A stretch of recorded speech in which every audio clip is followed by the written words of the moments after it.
오늘 말씀을 보면서 생각나는 한 해가 있습니다. 1994년도에 사고가 많았어요. 제가 군에 있을 적에 삼풍백화점이 무너졌습니다. 성수대교가 끊어졌어요.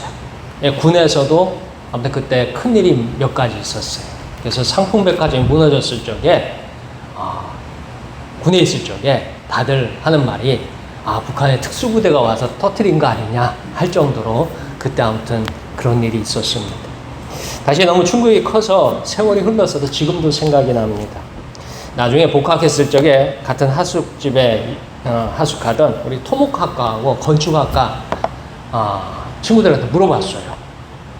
이게 굉장히 궁금했습니다. 왜냐하면 성수대교가 끊어지는 것, 상풍백화점 무너지는 걸 보면서 도대체 우리나라 건축을 어떻게 하느냐 그래서 한번 궁금해서 토목학과하고 건축학과에 있는 학생들에 물어봤어요.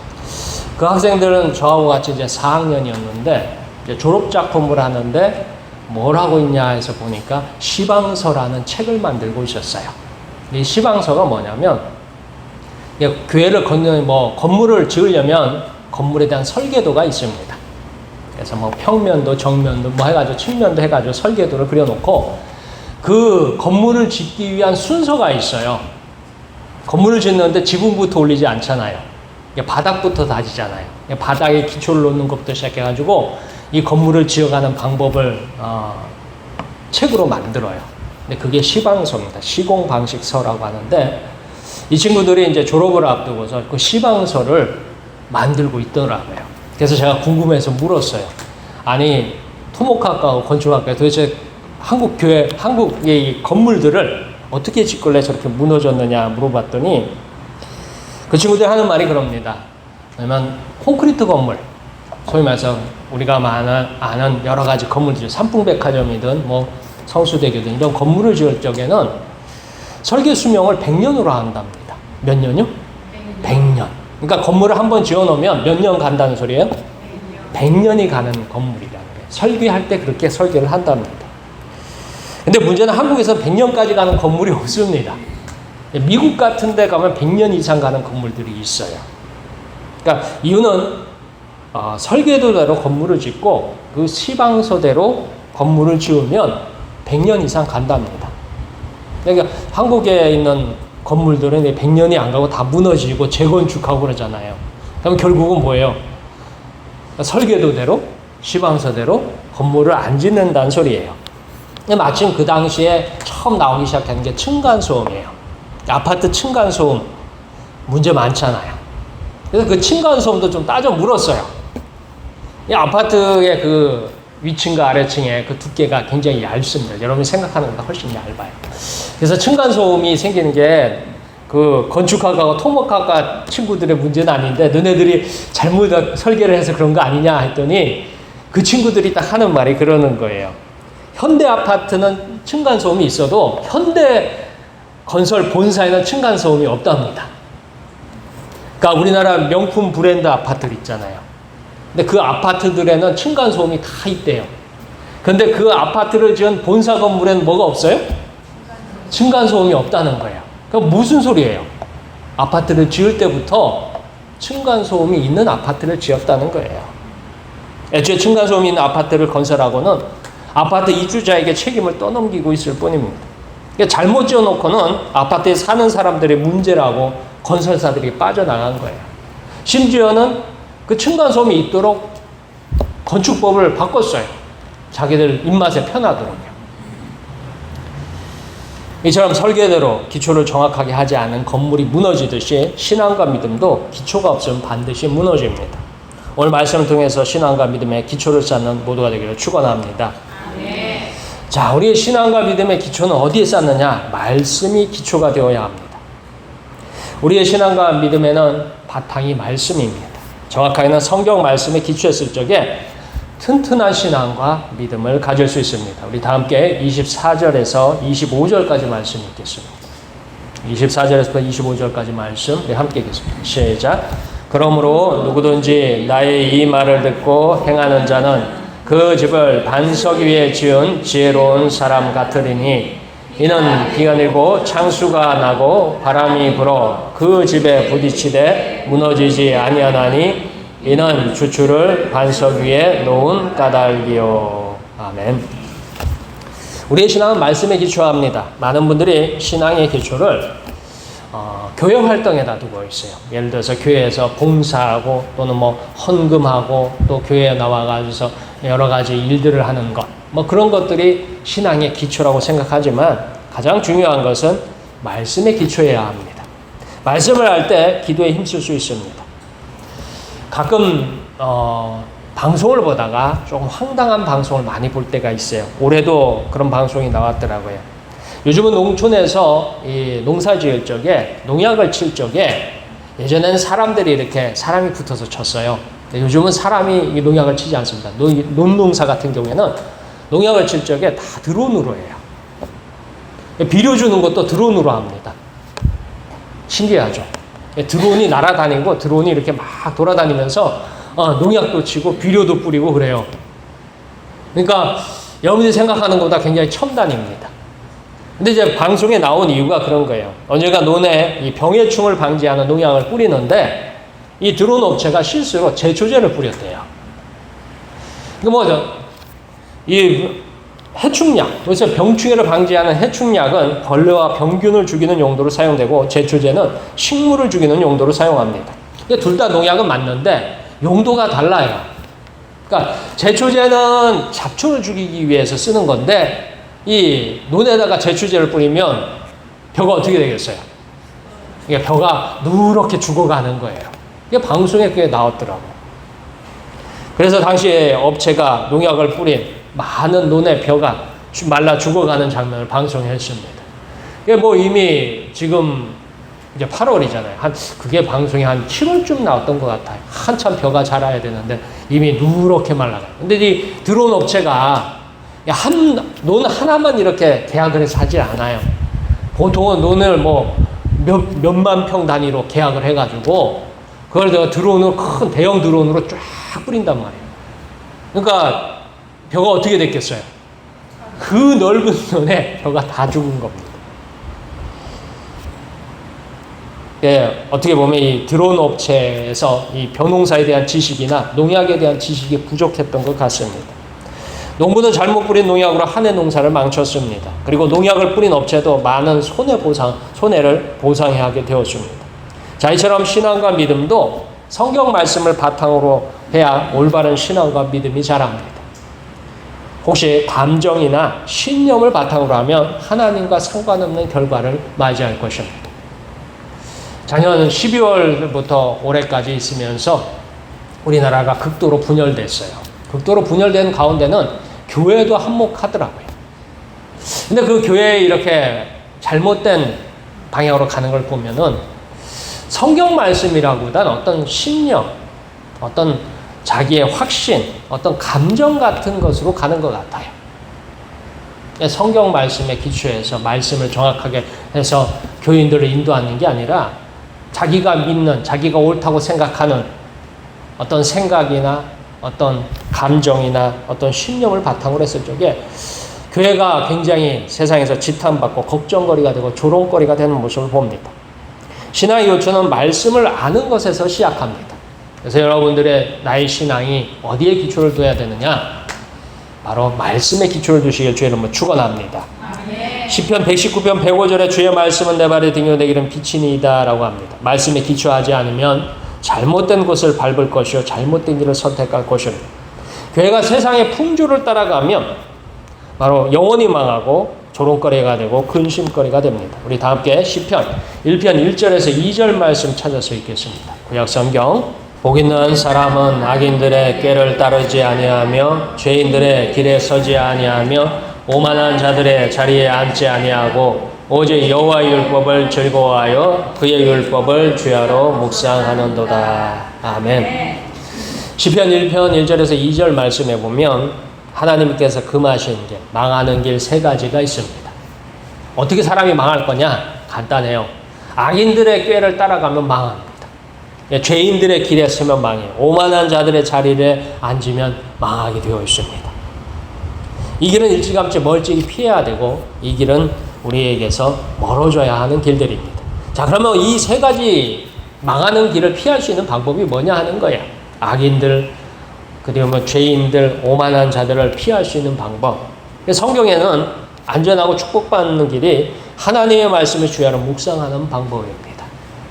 여러분들이 말씀을 하루에 한 장씩, 두 장씩 읽어가는 게 어떻게 보면 사소한 거고, 어떻게 보면 별 볼 일 없는 거고, 어떻게 보면 굉장히 의미 없는 것처럼 들려요. 그러나 여러분들이 하루에 한 장씩 말씀을 읽어갈 적에 하나님께서 여러분들에게 악인들의 꾀가 무엇인지 알게 하고, 죄인들의 길이 어떤 것인지 구분하게 하고, 오만한 자들의 자리를 여러분들로 하여금 피하도록 하는 줄 믿으시길 축원합니다.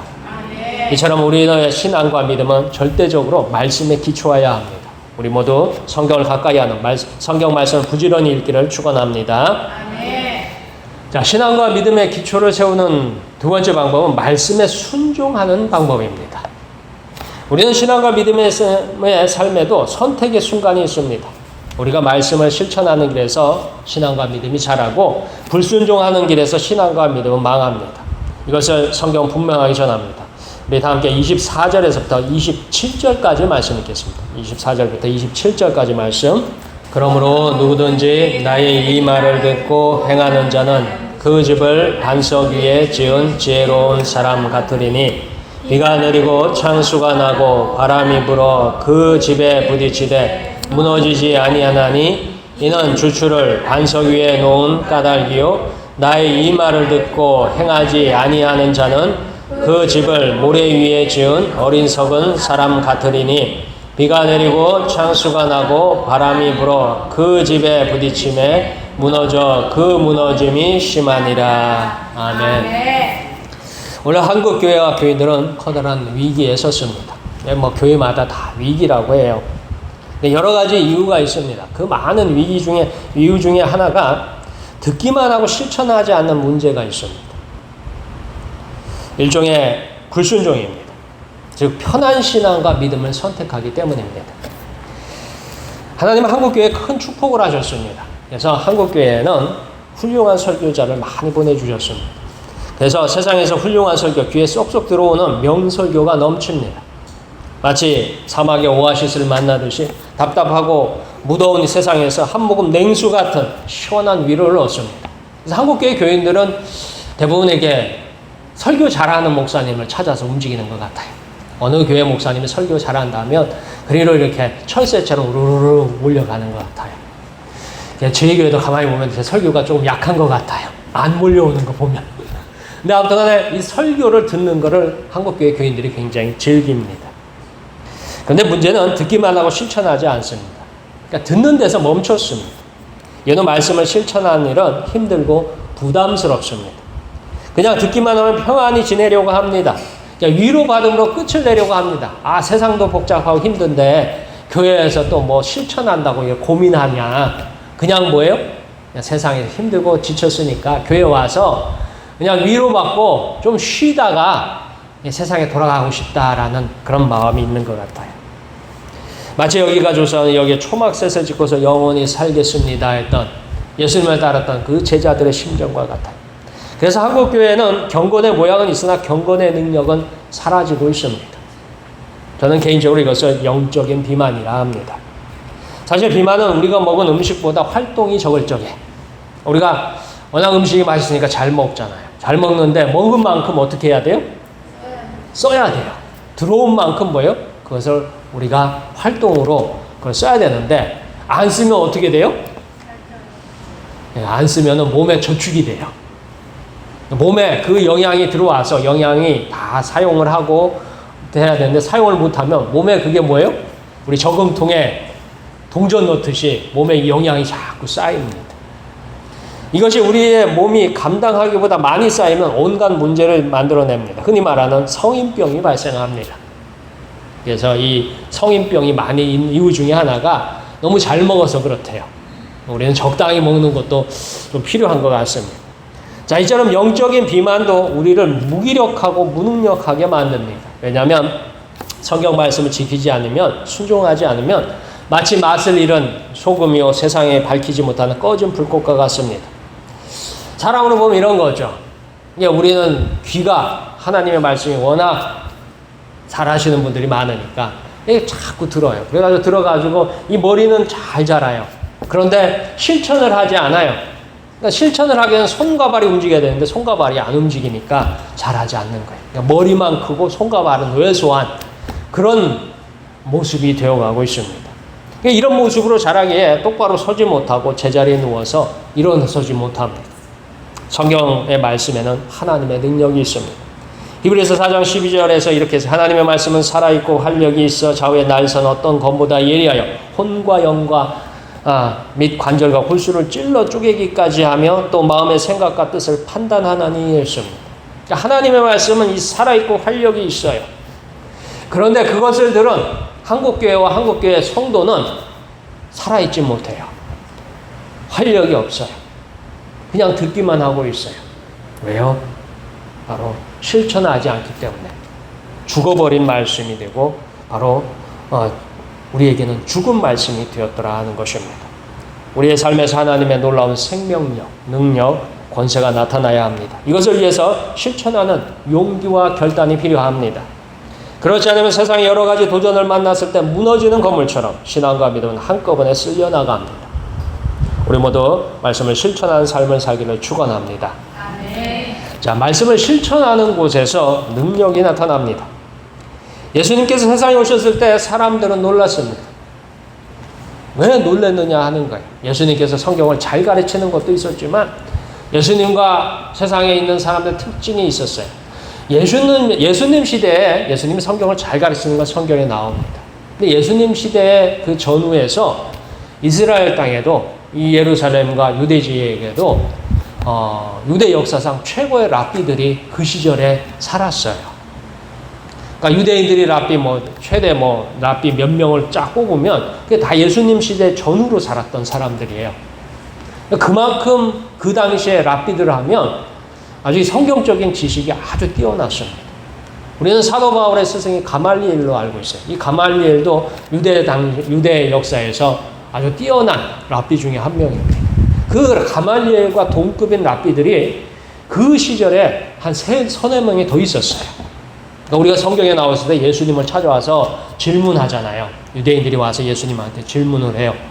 이 돈을 누구에게 바치리까? 그런 질문도 하면 가이사의 것은 가이사에게, 하나님 것은 하나님에게 이렇게 말씀을 하시고 또 가늠하다 잡혀온 여인을 데려와서 하는 말이 모세가 이르기를 이러한 돌로 쳐주려는데 당신은 어떻게 하겠습니까? 묻잖아요.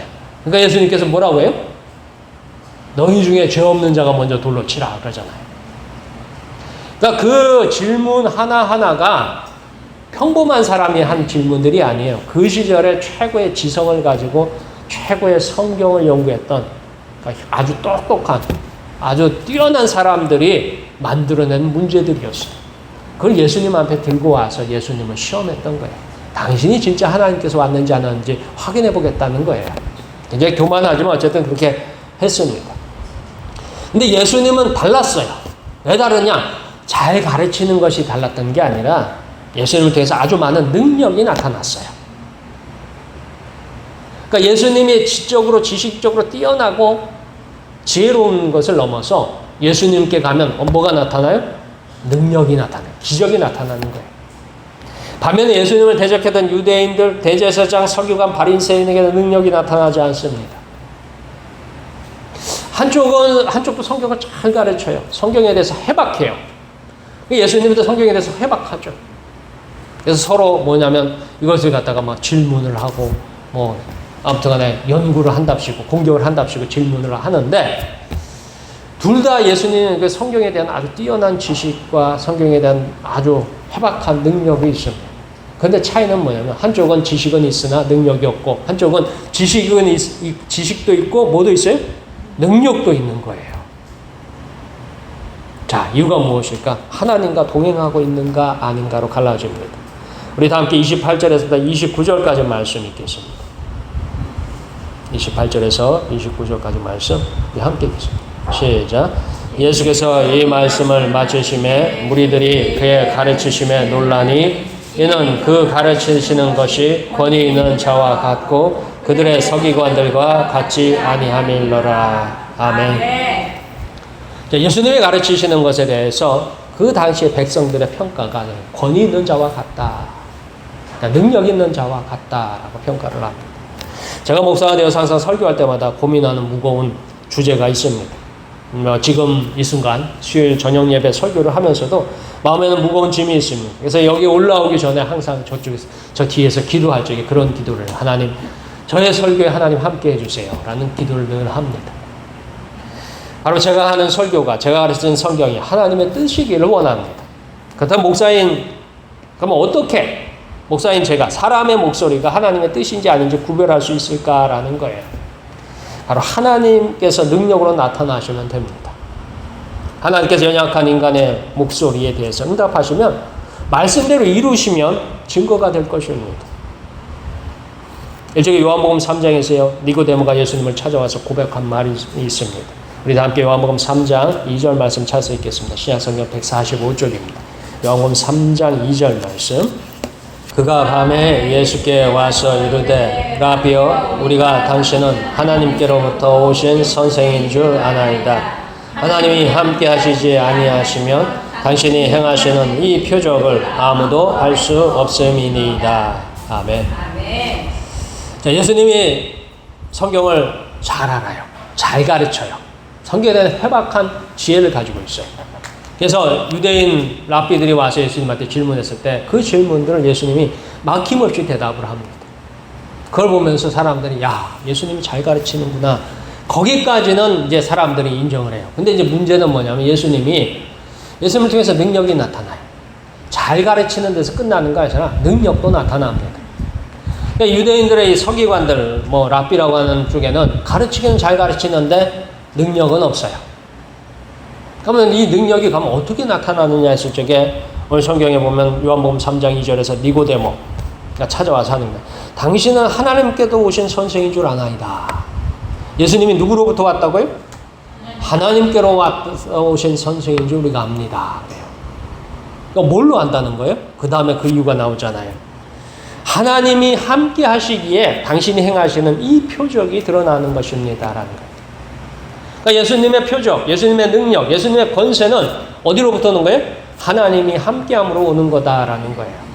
그러니까 오늘 마태복음 7장 29절에서 그러잖아요. 가르치시는 것이 권위 있는 자와 같다라는 표현을 해요. 그러니까 백성들이 들을 적에 예수님이 잘 가르치시는 것을 넘어서 예수님의 가르침 이후에는 기적이 나타나고 이적이 나타나고 놀라운 능력들이 나타나는 거예요. 그게 뭐예요? 그게 권위고 그게 능력이에요. 그게 권세입니다. 즉 서기관들의 가르침은 어떠한 능력도 나타나지 않으나 예수님의 가르침은 능력이 나타납니다. 자, 그렇다면 현대를 살아가는 목사인 저도 능력이 나타나야 합니다. 그러기 위해서 하나님과 동행해야 돼요. 이거는 교회와 교인들에게도 동일합니다. 여러분들이 세상 중에서 하나님의 말씀에 동행할 적에 하나님의 능력이 나타나게 되어 있어요. 여러분들이 기도하는 기도의 제목에 응답받는 방법은 간단해요. 여러분이 하나님과 함께하면 이루어지는 거예요. 여러분들이 하는 내 삶이, 내 하나님 앞에 기도할 적에 기도가 자꾸 응답되지 않을 적에 내가 하나님과 함께하는 방법이 무엇일까를 자꾸 고민해 보세요. 근데 그거는 여러분들 머릿속에서만 고민해가지고 되는 문제가 아니에요. 여러분들이 성경을 계속 읽으셔야 됩니다.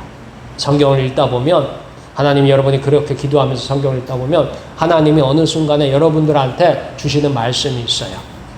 그 말씀을 나의 말씀으로 받고 그 말씀대로 내가 살겠습니다 하고 다짐하면서 나아갈 적에 여러분들의 기도의 제목이나 여러분들이 걱정하고 근심하는 것이 해결되고 그 결과를 여러분들이 보게 될 줄 믿으시길 축원합니다. 아멘. 자, 과연 그렇다면 무엇으로 하나님과 함께 할 수 있을까요? 오늘 우리가 읽는 성경에서 분명하게 약속하셨습니다. 바로 24절에서 누구든지 나의 이 말을 듣고 행하는 자는 그 집을 반석 위에 지은 지혜로운 사람 같으리니 라고 합니다.